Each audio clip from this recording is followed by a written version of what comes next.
Night moved its gradual way across the boundaries of the world, slowly stripping colours from the currents of hushed air, penetrated by stars of brief calls of frightened feathers. New dangers awakening. Plants as they swayed, weighed down by the celestial evaporation, seemed to draw in among themselves. Secret Buddhas pondering the absurdities of the flickering flashes that had earlier illuminated their waking mindlessness. Fungal, cottony. Black fingers in their billions reached for the crimson sun, never succeeding, never failing. Smooth in their inevitability, desperate in their unquenchable remorselessness, unbearably gradual. As the breath of the land held itself before plunging into the sea of darkness, its tides lapping against the shores of yesterday and tomorrow. Here and there, new minds began launching themselves into the void, leaning tiny fragments of information from the scarcest of traces, thoughts without words, dreams without sleep, hungry, washing the mists from their ignorance. The magnification of sound, minute variations in a tiny symphony of silence, and the piercing chemicals of signal emissions, accidental or otherwise, strange poles around which reality wraps itself, a new paradigm, the schizophrenia of the hunting arena, its bowls smaller than the dishes of radio astronomy, yet wider than the ancient sky. Invisible movements betray the wearers of legs and wings, harmonies pinpricked, brief troughs in the graphs of comfort's long lazy test.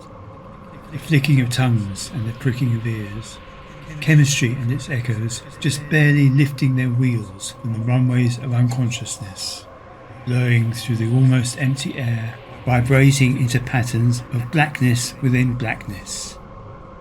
Quick responses and long utter stillnesses, an intrusion from other worlds.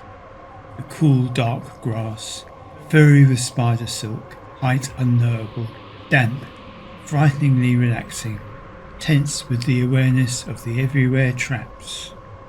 Distances approach as the ears grow longer, tubes deepen the tiniest of minute mouths, gasp for breath, and are overwhelmed by the gases of biological necessity. The fungi claw their way up the nostrils and the neurons, brief bursts of brilliant colour in the bleakness of the thinnest borders, unfolding the cloths of rationality, a multiplication of possibility, and a resignation to the terrors of joy as the tides of the imagination recede into the corners of the endless rooms of nocturnal delight. Vast panoramas of intangibility stretch across the canvas of illusion. Sound effects of the silent ether communicate the endless unknowing of the deeply forgotten. Then the snapping twig explodes, a shriek, a flurry of wings, a rhythm extending into the soaring skies, whooping away into silence. But the moist, pungent air betrays the river as it slowly sucks its way through the blackness of the soil, polishing stones and sands, bearing the chief of the western ones as the mummified sun through the portals of the night. Incantations and incense, unseeable demons grinning with their keys unlocking the gnarled gates of time for the secret vessel with its clandestine cargo of life, passing from darkness into darkness, forever onwards, a reversal of the cycle of death. The caresses of the moving air drift through the reeds and the rushes, whispering ancient tales in long-lost tongues to the animals that could only wait rigidly for the claws and fangs of the blood-eaters to pass them by.